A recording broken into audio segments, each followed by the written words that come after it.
Strongsville, Ohio, July 31st, 2022. It was late at night. Most people were asleep. The roads were almost empty.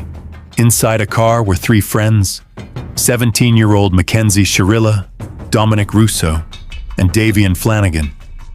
At first, nothing seemed unusual. Friends spending time together, driving through quiet suburban streets. But investigators say something changed during that drive. Something that turned an ordinary night into a national tragedy. According to authorities, the vehicle suddenly accelerated to terrifying speeds, nearly 100 miles per hour, on a local road.